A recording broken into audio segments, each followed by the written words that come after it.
Good evening, everybody, and thank you so much for joining us for this British Museum event entitled Ancient Egypt and Modern Identities.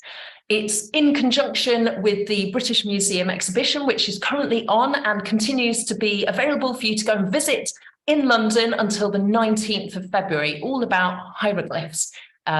So if you haven't had a chance to go and see that and you can get to London, then I absolutely recommend you find yourself some time to explore that exhibition. But tonight, what we're actually going to be talking about is how modern Egyptians define their own identity in relation to that ancient past. How is that past reflected in today's culture in Egypt? How does that inform the way that the heritage is interpreted, the way research is conducted, the role that local communities play in this civilization that in some ways feels like it belongs to the world? Does it really? Or is that cultural appropriation? I've got three amazing speakers who are going to be joining us this evening. The first is Fatma Kesh. She's an Egyptian Egyptologist. She's a heritage outreach expert and storyteller. Fatma's research concentrates on contemporary Egyptians' perception of history and reconstructing the unknown history of Egyptian Egyptology. She's recently been involved in a project that is in collaboration with the British Museum, all about regional identities in Middle Egypt, and she'll be telling us a little bit more about that shortly. We also have Yasmin El Dorghamy. She's the founder of Rawi Publishing, which publishes research and really sumptuous publications on history, heritage, and art. It's a bilingual publication in English and in Egyptian, and the links will be available to you. Yasmin will also be sharing some of the work that she has been doing for Rawi and for the understanding of Egyptian heritage and art. And last, but very much not least, Sara Sallam. She's an Egyptian artist based in the Netherlands.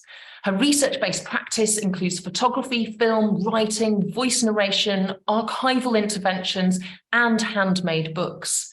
She recently exhibited at the Sainsbury's Centre in Norwich, and she was an artist in residence there. The exhibition that she produced has just moved to the Lang Art Gallery in Newcastle. So if you're in the Northeast or fancy a trip, then I would commend you to go and visit that as well. The structure of this evening is going to be as follows. In a minute, I'm going to shut up. Oh, I should tell you who I am. I'm Mary-Ann Ochota. I'm a broadcaster and anthropologist. Yeah, you can find out more about me later. So this is the structure of the event. What we're going to do now is hear from each of our panelists talking about their work, talking about their perceptions of ancient Egypt, modern identity, and how the two mesh.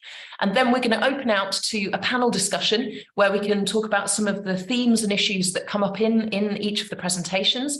And then towards the end, about 20 past, we'll have about 10 minutes for audience question and answer. So if you have questions that come up in the course of the event tonight, then please do put them into the Q&A section of Zoom. So you'll see the little icons at the bottom, click on Q&A and you can type in your question.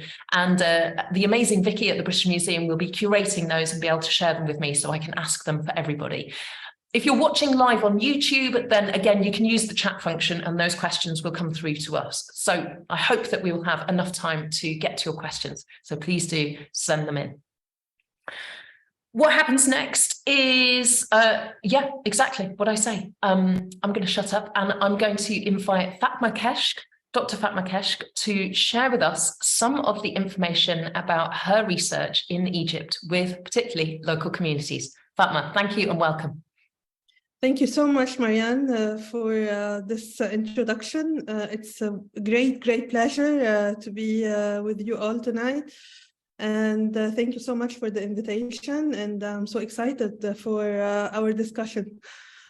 So what I present today is just some glimpses of my current and past work as Egyptologist and the heritage outreach expert. So since I started to work as a field archaeologist in Egypt, a pure chance has led me to be engaged with what is today a major part of my daily work, which is communicating ancient Egypt to the public audience in Egypt.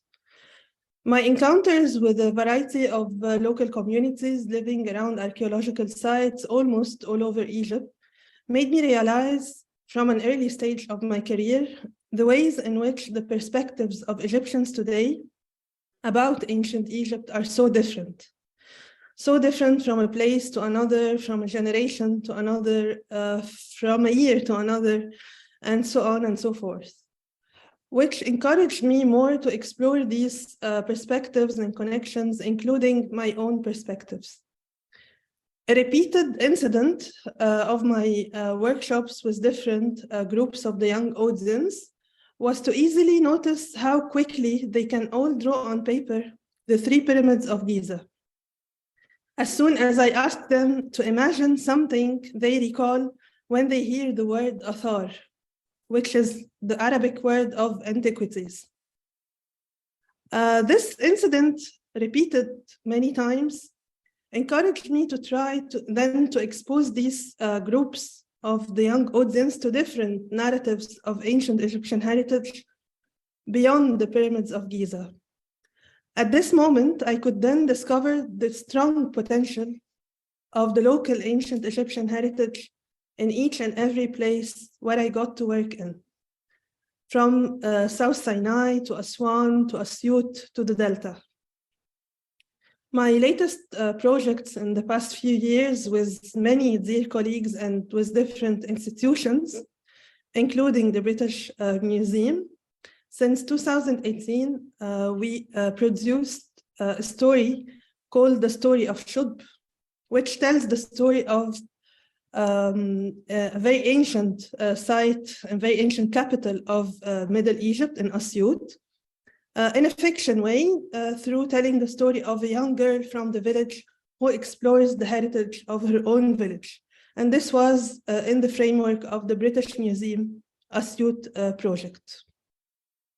Also, more recently, I collaborated with colleagues from the French Archaeological Institute to produce booklets and visitors' guides of the site of Tanis, one of the ancient capitals of ancient Egypt, in the Eastern Delta.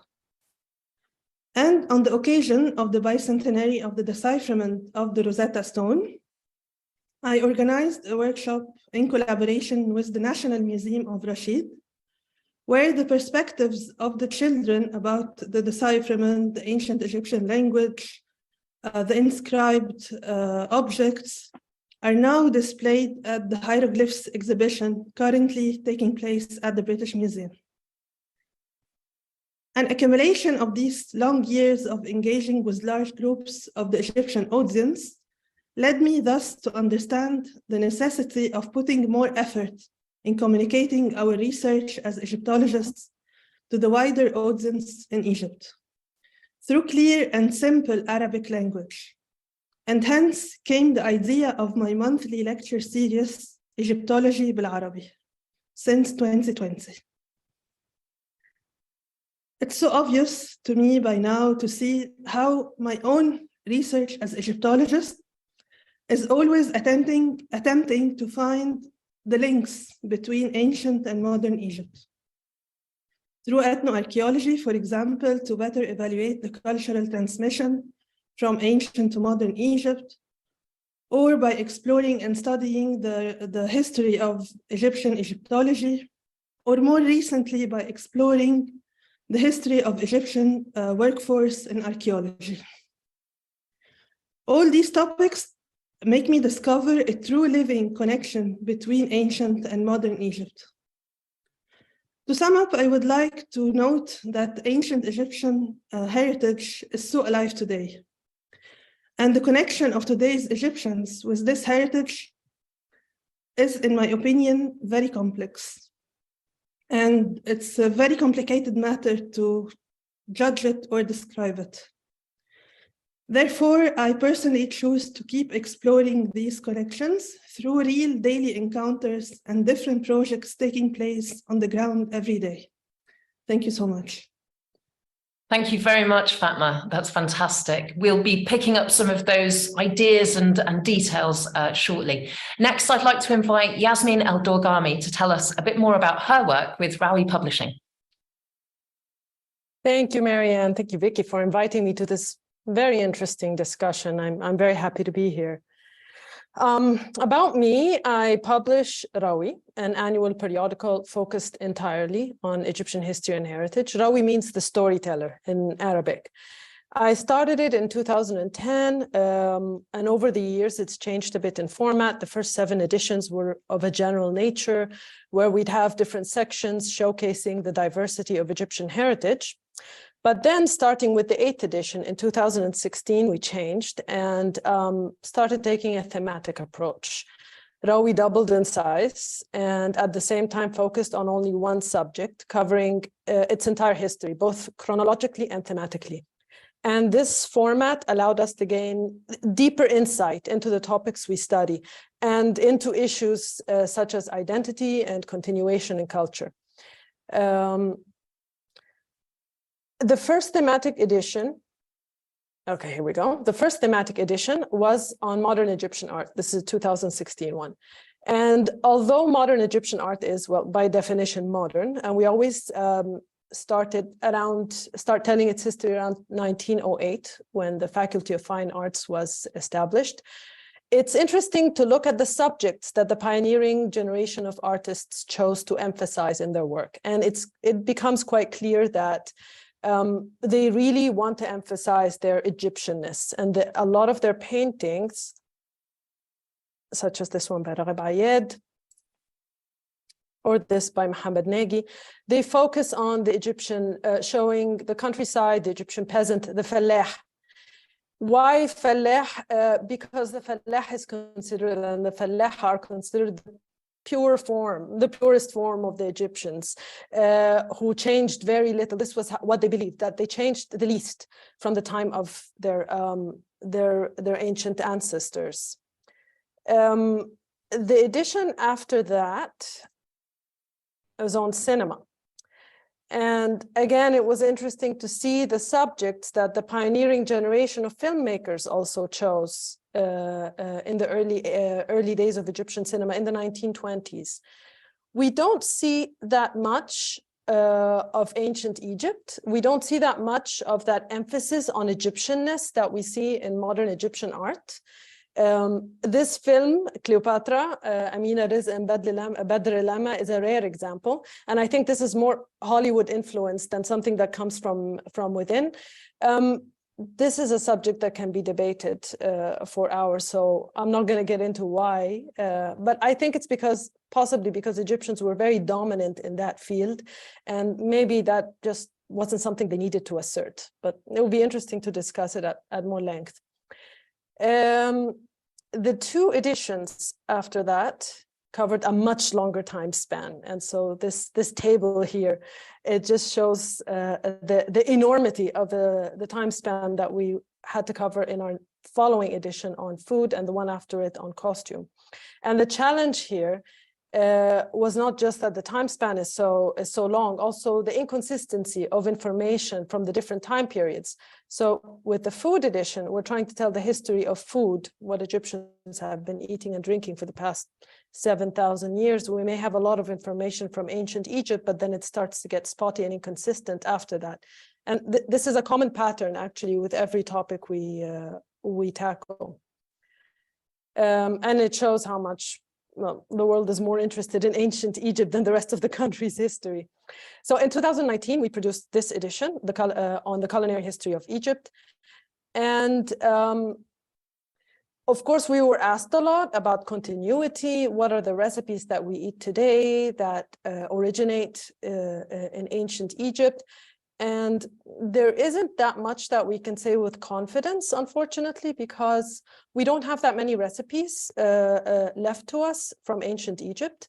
But we do know what kind of foods ancient Egyptians ate, because we have the tomb depictions, we have archaeobotanical remains, we have evidence that tells us a lot about the plants, the agricultural products that were available at the time, and so on. So we know, for instance, that we ate lentils were popular in ancient Egypt as they are popular today. Of course, we know about beer and wine and so on and so forth, but recipes as in cooked food, unfortunately, we don't know that much. but still there's just a lot of information. There's about 2,000 years in between that we cover in that edition. The one after that, the 11th edition, was on the history of costume. And again, we tried to the best of our abilities to find research that's been done on the history of dress over the entirety of Egyptian history. We looked at carbon dated textiles, illustrations, statues, textual descriptions, and with the help of the contributors, who are all specialists in different time periods, we imagined what an outfit of a middle-class couple would have looked like across the ages, a middle-class urban couple, because it's very difficult to figure out what was worn regionally over like such a long time span. And this barely skims the surface of the variety of clothes that Egyptians wore over the millennia.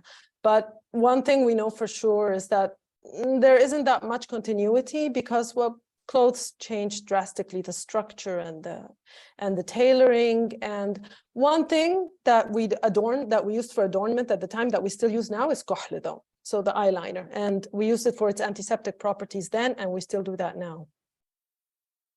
Okay, so naturally, I've always been curious about how Egyptians defined their identity through all these different phases. And again, that question is to be answered briefly here, but I can mention that in the Mamluk period, for instance, Egyptians used to picnic at the pyramids, and the Mamluk sultans would take foreign dignitaries to go visit the pyramids. So people took pride in the ancient heritage, but we don't know a lot more. So we have more information about interest in reviving ancient heritage in our more recent past that is better documented, of course. And so the Nahdat Masr statue of Mukhtar is an excellent example, because he chose both the Fallaha and the Sphinx to embody Egypt's reawakening. And I particularly like the story of the statue because Egyptians from all walks of life donated to the campaign to build it, and they also had a lot of fun with it. And so from around that same period, we see these beautiful lithographs showing the leaders of Egypt's independence movement, always supported by their ancient ancestors. I have a couple of them because they're absolutely gorgeous.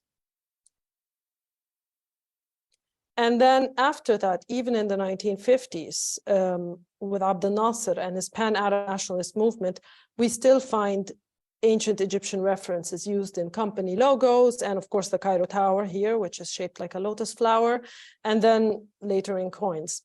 I'm running out of time. Well, I'm going to skip the art of the January 2011 revolution because it's been talked about a lot, but I felt it was, if we're talking about our ancient past and referencing ancient Egyptian culture today, I thought it was important to mention the Royal Mummies Parade, because it brought about a major revival of ancient Egyptian heritage. The government intended it to attract international tourism, but its real and significant impact was internal. It had an undeniably strong impact in renewing local interest in ancient Egyptian history.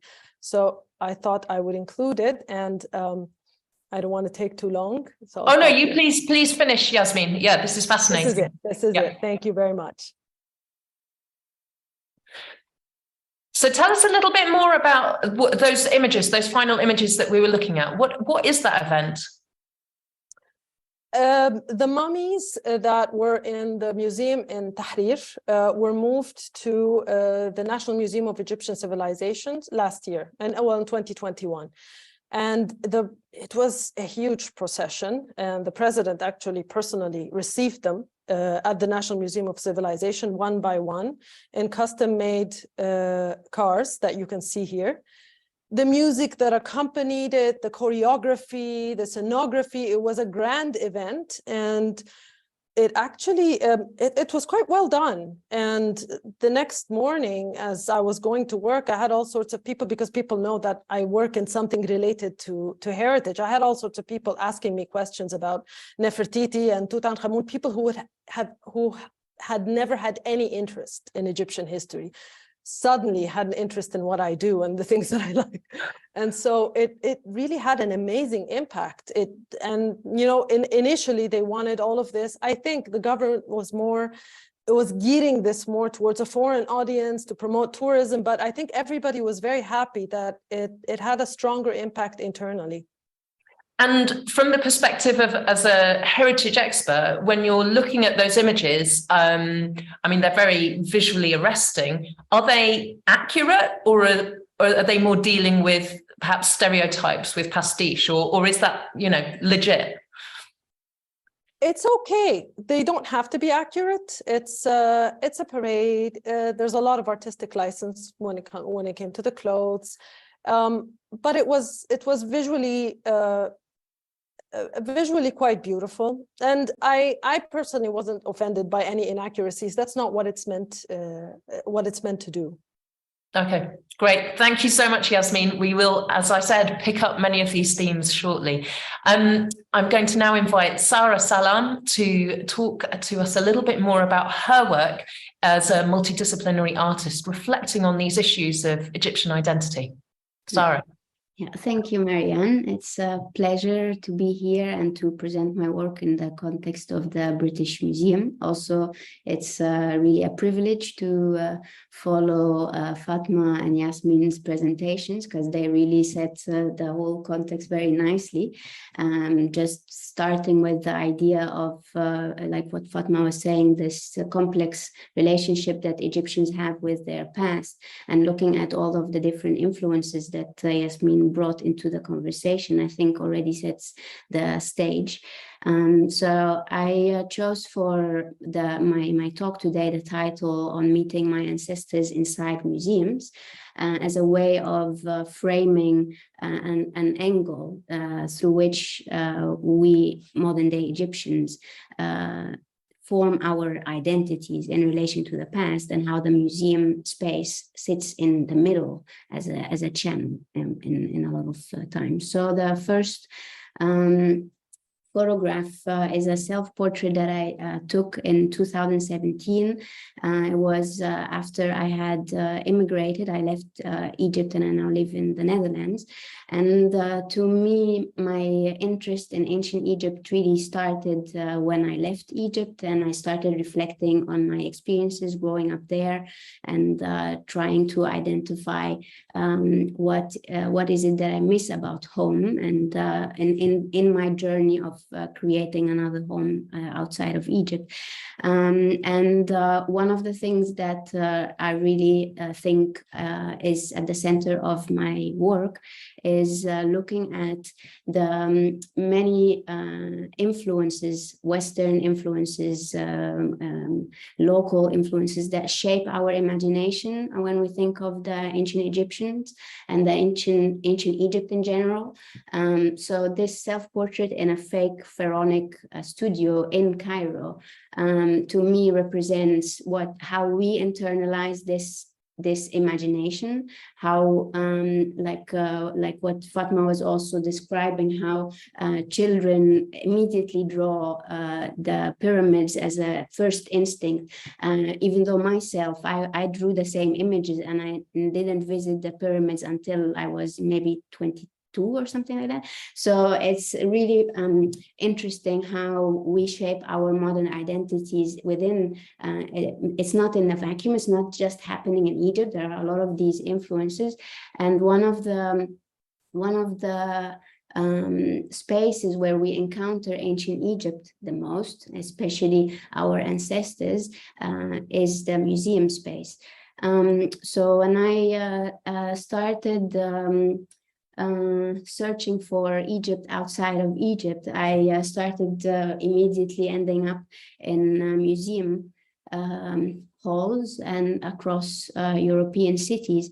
And I was in this series of works, I was reflecting on what it means to actually have this connection with my heritage, with my ancient heritage in Western institutions. So in my journey, I began looking at the artifacts and projecting this homesickness that I was experiencing onto their personal object story. So for the, I'm gonna read some of the texts that I put together next to these collage, reflecting on the presence of the ancient Egyptian artifacts abroad. I felt the pain of this lost soul the moment my eyes fell on his fragile face. At first, I thought his features had been slowly worn off with the passage of time. But when I asked, he began to narrate how each and every scar, dent, and crack in his body was a memory of his fall and exile. At length, he mourned his absence from the city he had built from nothing.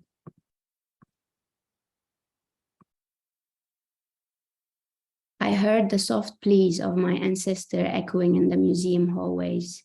When looking into his eyes, I saw familiarity where many never seem sure whose face they see.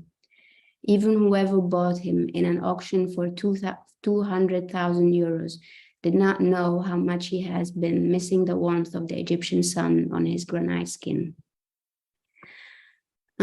This idea of personifying, imagining the personality of an object is something that I explored also by looking inwardly, looking at my experience losing my grandmother and how mourning her contrasts the experience of, or the lack of experience mourning the ancient Egyptians. So I started this juxtaposition, building this comparison between the ancient Egyptian and the grandmother in a series of collage works that look at also how the ancient Egyptians are portrayed throughout time. So this is, for example, a drawing that is part of the publication, the French publication during Napoleon's Bonaparte's conquest in Egypt. So this idea of who is portraying Egypt, how is Egypt being portrayed, and thinking about the empathy or the lack of empathy, and why do Egyptians no longer mourn their ancestors, even though they have the pride and they have the, well, not they, we have this pride, right, of claiming them as ancestors. One of the reasons that I explore as contributing to this relationship is how the ancient Egyptians have been portrayed in museums, photographed, and that has been happening since the earliest mummy cache that was unearthed. So photographs of mummies they end up in museum catalogs, but they get disseminated to the public. So in this project, I looked at the photographs spanning a long amount of years, like a long duration of time, and looking at how the human remains are being portrayed, and intervening with these images, thinking about how to cover back the unwrapped parts of the bodies, and in a way thinking about them from a personal connection, from an empathy kind of standpoint. And like the previous works, I also write along with these photographs. So I'm going to read two. You disturbed my eternal slumber. You carried me out of my chamber. You shipped me off on a sailing boat and placed me in your bustling establishment. There I met your camera's lens for the first time. You laid me on the marble floor and slowly set your recording apparatus to face my ancient figure. You dedicated your time to carefully examine my body. No longer sacred, it became the object of your study.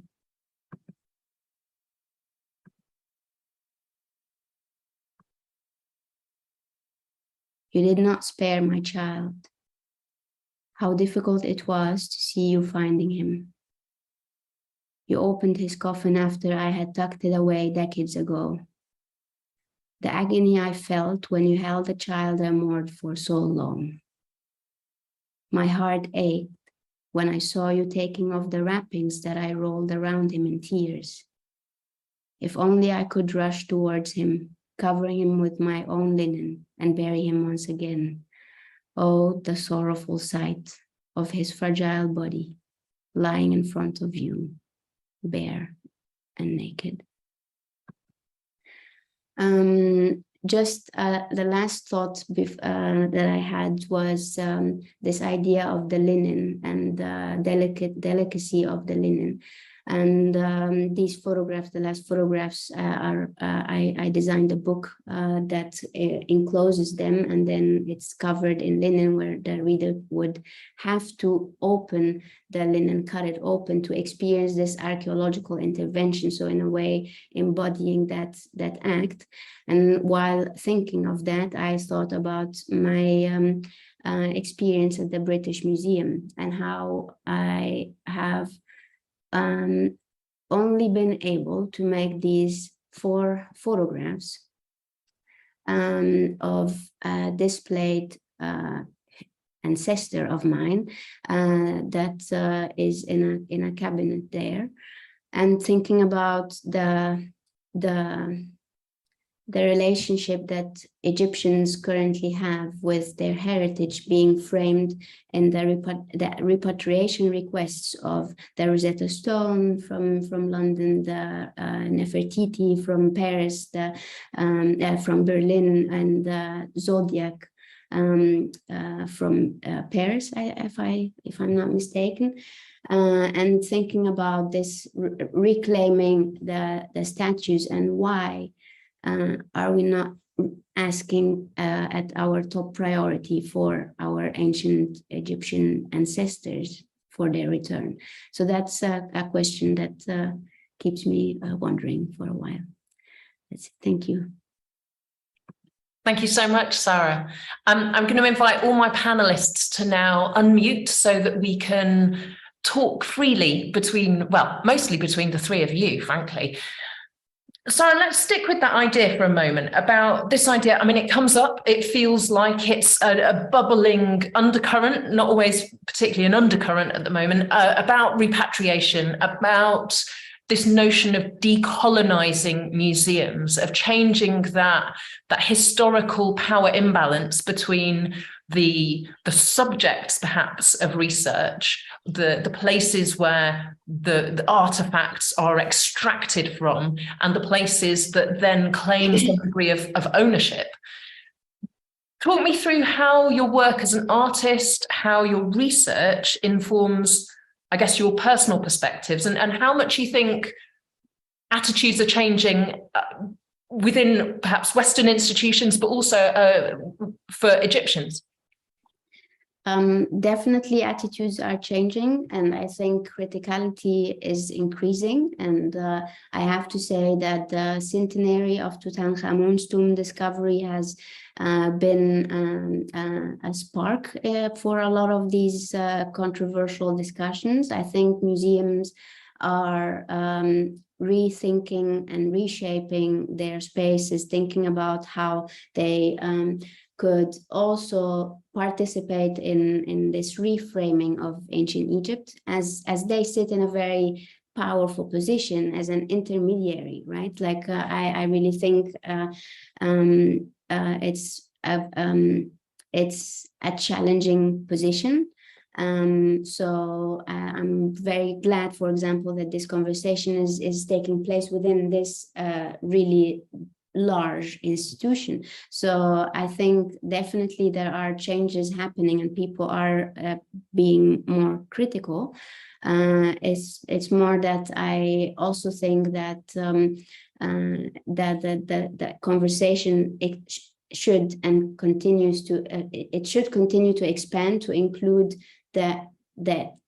to include Egyptians also, not just reclaiming their heritage, but also realizing the internalization of that Western framing. And I'm curious also on Fatma's perspective as an Egyptologist on this point. Yeah, Fatma, I mean, you work with people who aren't necessarily fluent in the worlds of international heritage. You're working with school children in rural or regional communities. What are their perspectives? Well, let me tell you that the perspectives of the people, let's say my audience, my different groups of the audience, are really very different in each place, and it all depends on how they grew up, their perspectives about history and heritage and ancient Egypt growing up. And it's mostly all over Egypt, the one unified thing that make them all draw the three pyramids of Giza is how Egypt is represented mostly in the Egyptian governmental school curricula. Which needs to be, in my opinion, more creative and more inclusive for 3,000 years of civilization, which is huge. I mean, imagine how much is 3,000 years. It's not like we always think that from the New Kingdom, between the New Kingdom and the Middle Kingdom, this is the day before yesterday. No, there are 600 years of difference only. So people are relate to ancient Egypt based on what they know. So also Egyptians are now much more than 100 million. So there are very diverse perspectives, very diverse connections.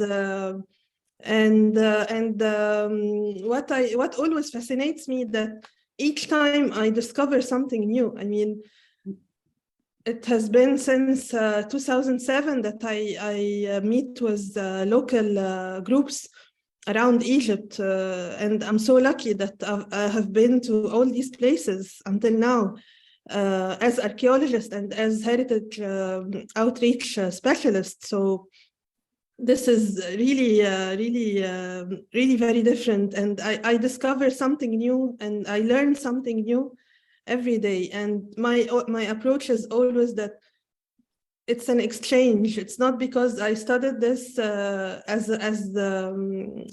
an Egyptologist or as a researcher who got the PhD in the field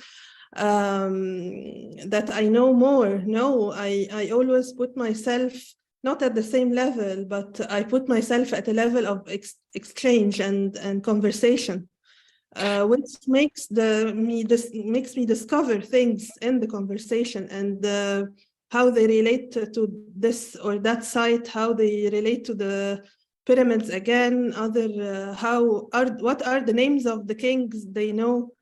Do you think that there's some degree of inevitability because that period of ancient Egypt has such richness in terms of the artifacts remaining and that the standing remains, that it's kind of fantastical, it's golden, it's mystical and mythical, whereas the bit that comes immediately afterwards perhaps requires a little more goodwill. The archaeology is a little subtler, perhaps. It's not as immediately, perhaps, has that kind of aesthetic wow factor. I mean, is that understandable, or is it actually that they're just selling a fantasy, a constructed fantasy of Egypt that people in the West buy, that people in Egypt buy, and then it sort of perpetuates itself? I think this fantasy everyone buys everywhere, even us in Egypt, and everyone. Yeah, I mean, yeah, golden and shiny things are attractive to everyone, and these objects have their potential and their. You can't blame us.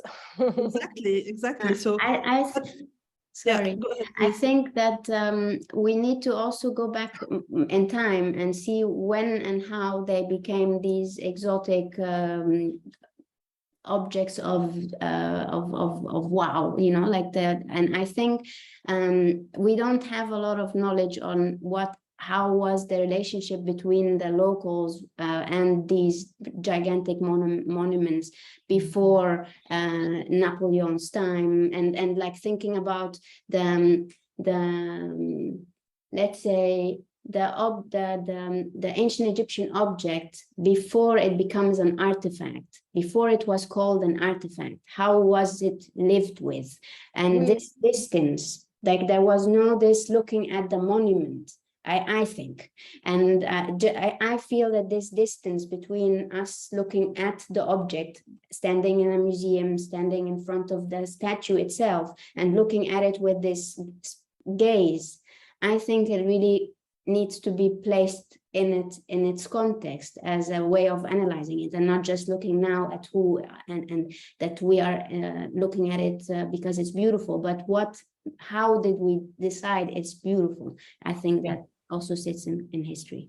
Yasmin, yeah, go ahead, please. But when it comes to monuments, I'd recently read this paper about Egypt during the Mamluk period, so we're talking 13th, 14th centuries. Egyptians, the families used to go and picnic at the pyramids, which is something we still do today.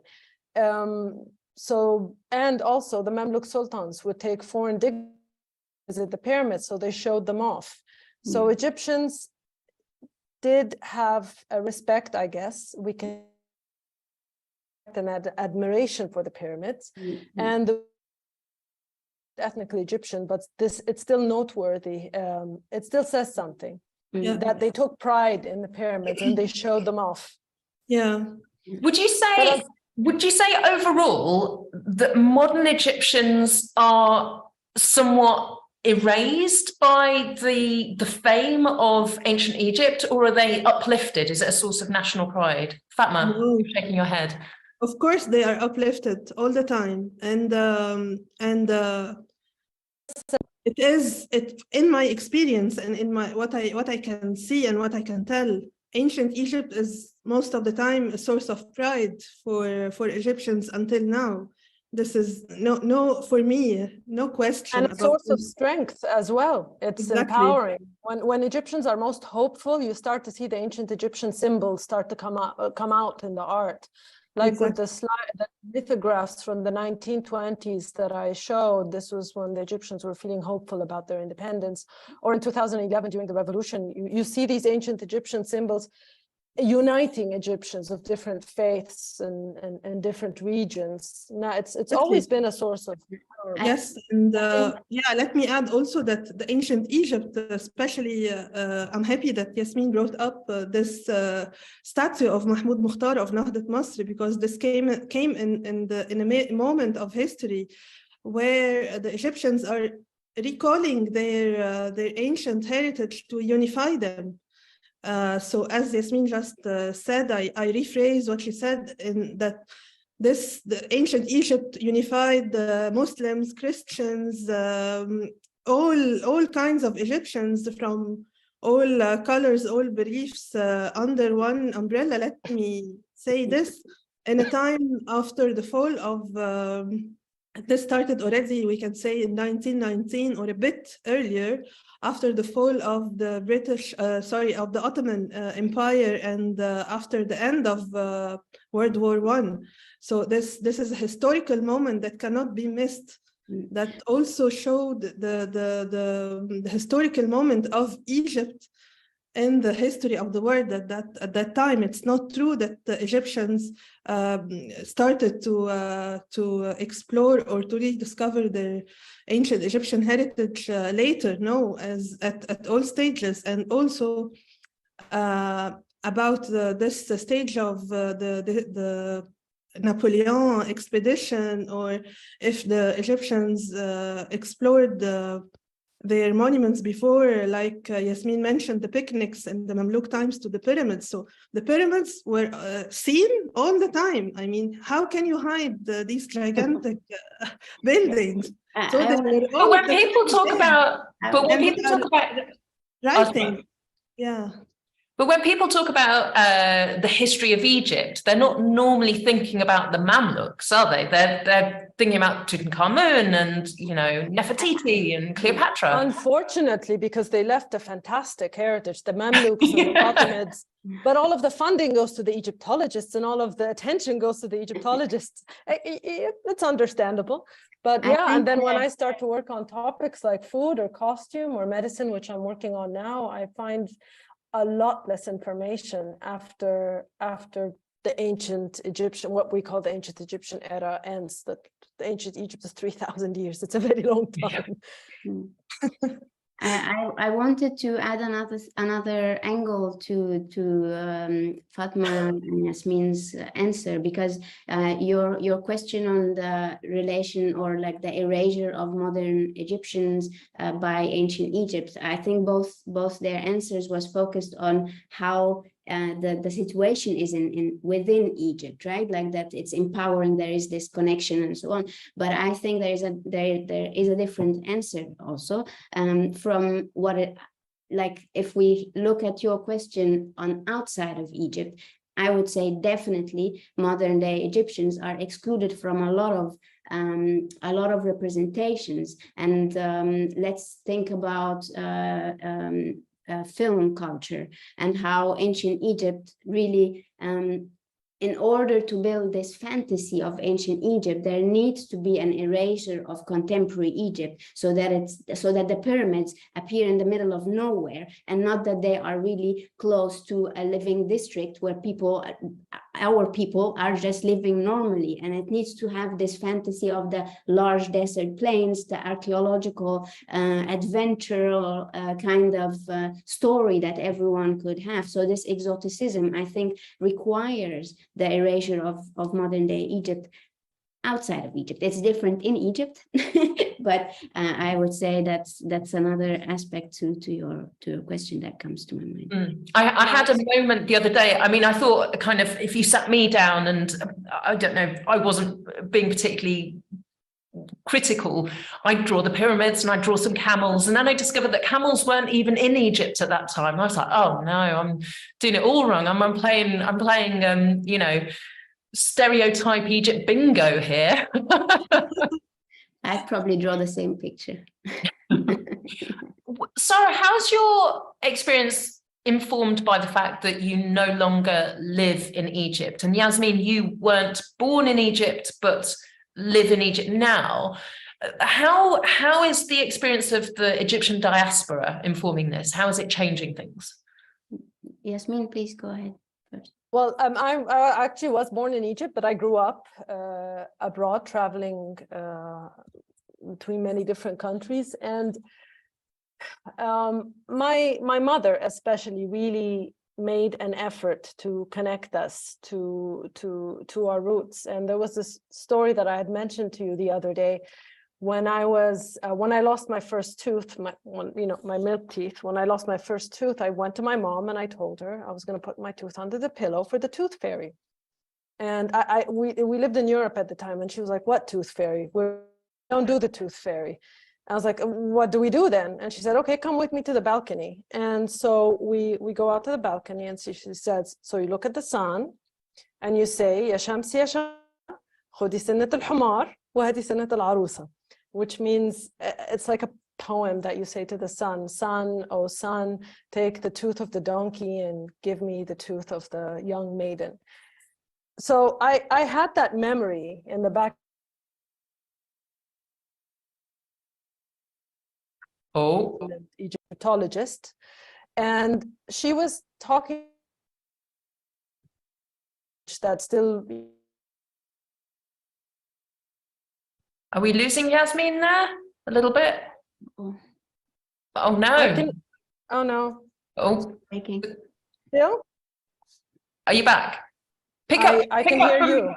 Oh, okay. So just pick up from you've thrown the tooth of the donkey and you're going to get the tooth of the young maiden. Go from there. Exactly. And so that happened a very long time ago. And a couple of weeks ago, I was talking to an Egyptologist. I was talking to Dr. Faiza Heikel, and about this very same subject, about continuity in Egyptian culture. And she said, well, you know, that I like to mention a lot, in ancient Egypt, when a child loses a milk tooth, they sing a song to the sun, and they the direction of the sun. They throw it in the eye of the sun. And then I immediately got this flashback.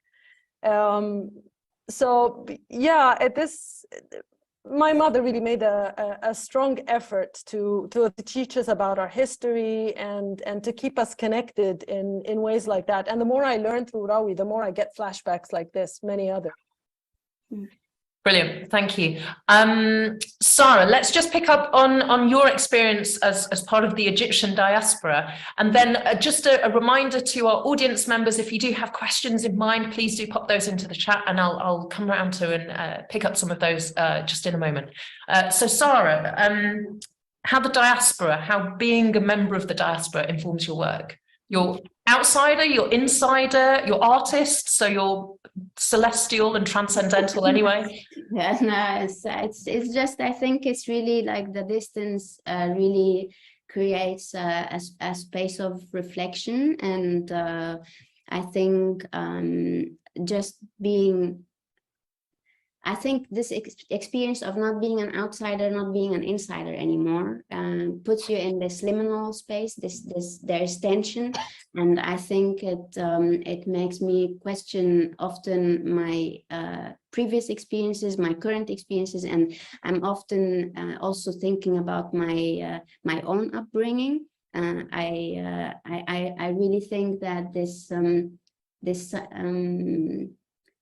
positionality, like thinking about my position as an artist living abroad, and most of my work talking about ancient Egypt, I cannot not acknowledge that there is nostalgia, there is a sort of tone to my work that really comes from the fact that I miss my country, I miss my people, I miss my family.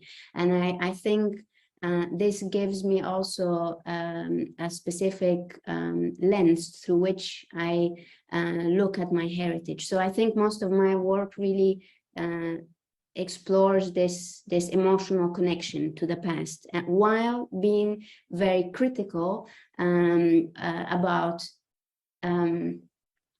the similar narrative that was drawn in these Western narratives that exoticize the past, this golden era, the treasure, all of this. How can I escape this, unlearn this, and still find my way as an insider outsider to pose questions for basically aiming or hoping that we as Egyptians can reframe our reshape, reimagine, and ideally decolonize our relationship with ancient Egypt. So that really starts from me being outside. I don't think I would be making the same work if I was living in Egypt, for sure. So to kind of follow on from that, and Fatma and Yasmin, I really value your input here as well. Some of the images that you shared with us of your work are profoundly unsettling. For example, the unwrapped mummy of the baby, and the kind of the empathy and the evocation of what that might represent for the person who first placed that baby in a tomb. Does that inevitably lead us to an argument that says, without a doubt, let's not be opening tombs, let's not be unwrapping mummies, either digitally or physically, this is not our place? Or is there the argument to say, well, even though there perhaps you might be able to claim a genetic continuity with the people who were living in Egypt, 4,000 years ago, you might be able to claim some degree of cultural threads of shared common experience, but it's an ancient civilization of the world. It belongs to all of us on some level. So whoever the we is, if we want to do that research, we should. Fatma, you're smiling. No, I mean, just smiling to you all. Yani, I think that I'm an Egyptologist, so my concern about this example of the wrapped mummy, to wrap it or to unwrap it, will definitely come from a researcher point of view. I mean, I personally don't research funerary contexts, but my colleagues all over the world will still do, and the emotional part of our work dealing with the human remains in general, or with mummies specifically, is a very personal matter that hard to judge and hard to describe, and also hard to put a frame for it, or to put we cannot frame research, and we cannot say yes, this image is definitely unsettling for many people around the world from different backgrounds. Yes, and this is respected, of course, but when we look at it from a research point of view, this is something else. And I'm not here talking about finding genetic continuities between ancient and modern Egypt, because Egypt is huge, and if we talk about genetic continuity, we will never end. I mean, see how many people came to Egypt and came and went, stayed here and went out and came again. And so this is not a matter of a question or curiosity for me at all. But at the same time, we must leave this for research. I think for what I hope to add in this kind of research context is the well, doubts. I hope with my work to add doubts, to add questions, not providing answers, but just poking and trying to add this sensitivity to a scientific process. And one of the things that I'm really interested in is the archaeological language becomes has its scientific space, right, for studying, for research, for gathering knowledge, but once it enters into the museum, it becomes a public gazing practice. And the photo that we looked at of that boy is not an archaeological photograph that is only studied by archaeologists. It's an actual photograph of an actual display that museum visitors stand in front and look at that person, and not just this boy, but we still have until today a lot of mummies on displays in many museums, mummies or mummified remains, or anyway we will call them, ancestors of ours displayed.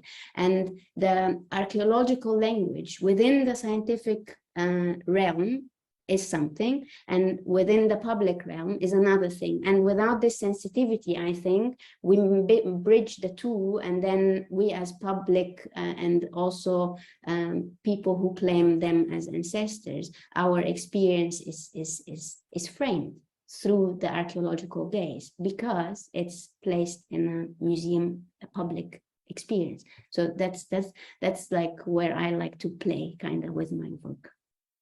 Yes, Yasmin, I feel like in my adult lifetime, I would quite easily have sat down, perhaps even 10 years ago, and watched a TV documentary about Egypt or ancient Egypt, and seen artifacts that were solely in museums in Western Europe, and spoken to English, perhaps American experts in Egypt. And the only Egyptians who would have, kind of been in vision would have been people working in the background, perhaps, or, leading some kind of pack animal in front of a grandiose view of the kind of, Valley of the Kings.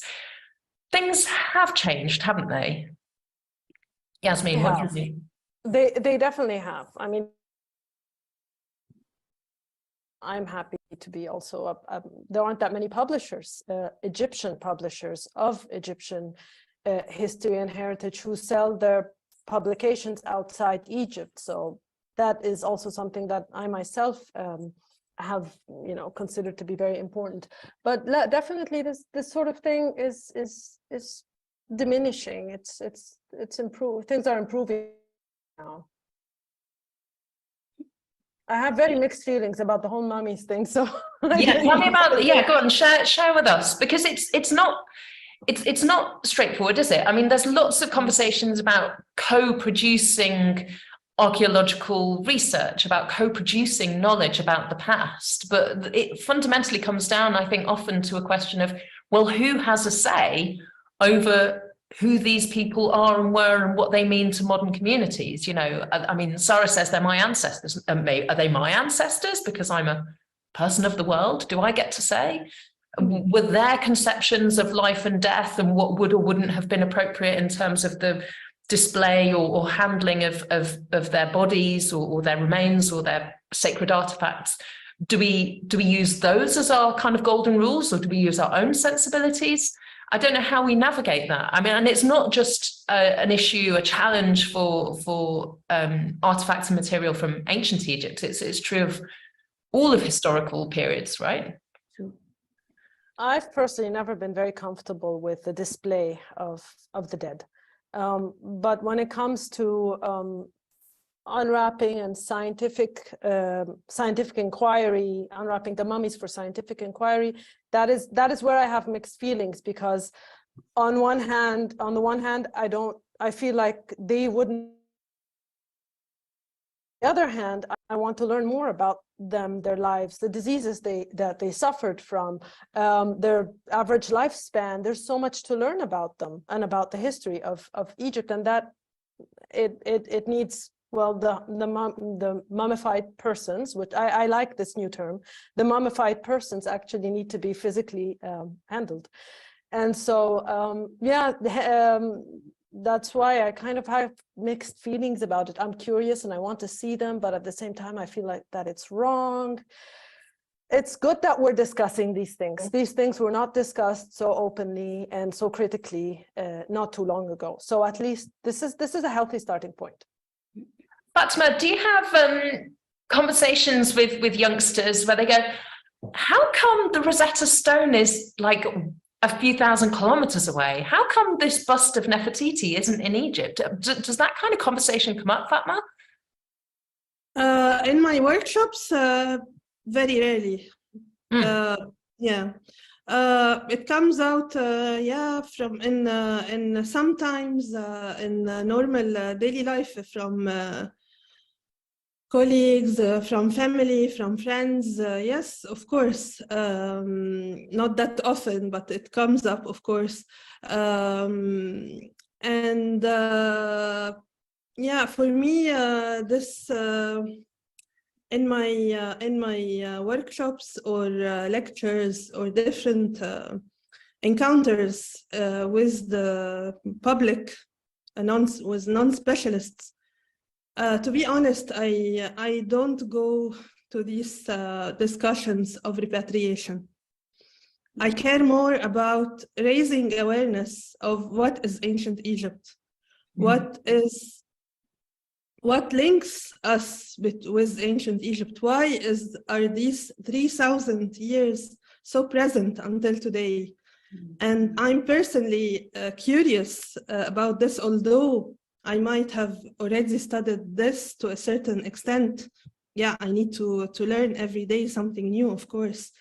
But I'm still curious every day to know about this myself. And if I'm not curious myself, I will not be able to engage in a conversation with an audience about this, or this is how I see it. I must be passionate about the topic to have them passionate too. Or at least interested to what I say and to engage into conversation. So I honestly, I use this chance of our event today, this very exciting and interesting conversation, that I do not engage about repatriation with the public audience at all. I care more about reviving this connection and these perspectives that exist already. And if we polish these connections and make them more alive, we will be busy most of the time with this outreach and this engagement, away from these conversations of repatriation and all of this discussion. I think it has to be an incredibly powerful way of bringing people together to engage them with a history that perhaps hasn't always felt close enough, that is literally under people's feet in Shtub, in the other Shtub, in the villages and regions that you work in, that this is your history, this is your archaeology, you are the curators, the guardians of this ancient beauty, this ancient knowledge, these ancient remains. I mean, that can only change the landscape of future Egyptians' identities. I totally agree, and you put it very beautifully that this heritage is under their feet, which is the truth everywhere in Egypt. So it's already there. I mean, we just need to revive this every day, and they already see it, but reminding ourselves, reminding them, and keeping this conversation alive, this is, in my opinion, the most important. Thank you so much. We're coming to the end of our time together. If there's anyone, I'm going to ask you to make them short comments. Sara, Yasmin, if you want to kind of add a kind of closing thought or a plea to our audience, please do. I just had in mind the idea of our conversation being like a sort of diversifying the voices that are in Western museums. I think this is one of the main, I think this is really needed. And if we were physically at the British Museum, this would really be like an intervention, and it is an online intervention with the space, and especially that we're talking about our heritage that is living abroad. I think this is really important. And if I just, like, it came to my mind, like when you were saying at the beginning about whether the conversation is changing, whether there is like a wave of change. I think in these past couple of years, I've had a couple of opportunities to work directly with museums and have my workplace there. And there's an upcoming exhibition that I'm working on in Brussels with Royal Museums of Art and History. And there, really, again, another museum in rethinking its collection and bringing in these voices to try and decolonize that past. So I think this, in the context of our conversation, I think this is really needed, and having multiple perspectives, recognizing that Egyptians also have multiple perspectives is very important. Yeah, that creative intellectual disruption is hugely important. Yasmin, what does the future look like, briefly? Give me a minute to think about that one.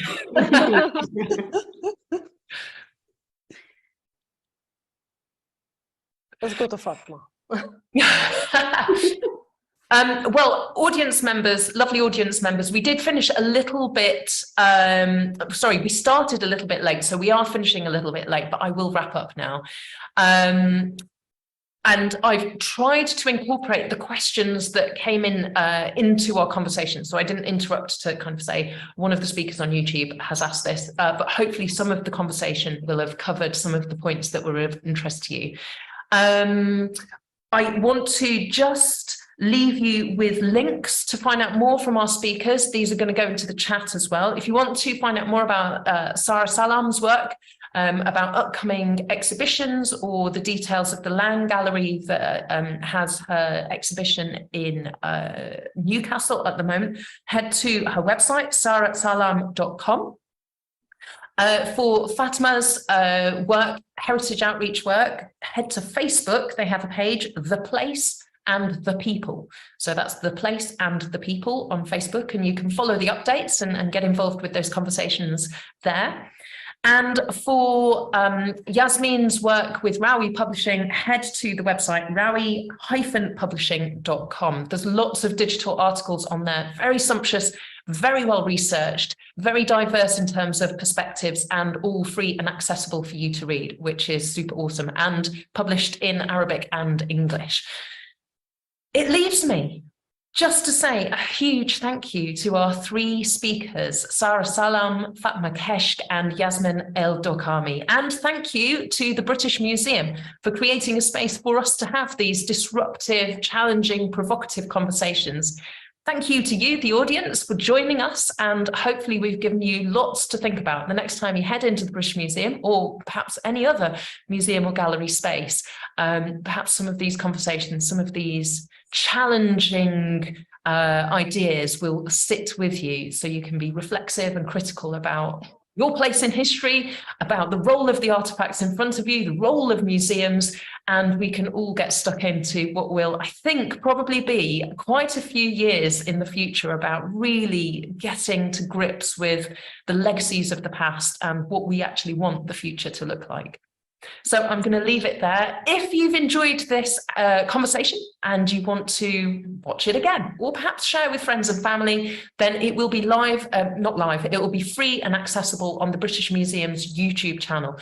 And you'll also be able to find those links on the British Museum website as well. They'll direct you to the YouTube channel. So then you can share and get more people involved in these conversations. And of course, any future events, head to britishmuseum.org/exhibitions-events, see everything. That link is in the chat. And again, because this event was linked to the Hieroglyphs Unlocking Ancient Egypt exhibition, once again, let me remind you that that is open until the 19th of February. So you've got, what's that, 17 more days to check it out. That leaves me to say good night. Thank you for joining us. My name is Mary-Ann Ochota, and I will see you at a British Museum event in the near future.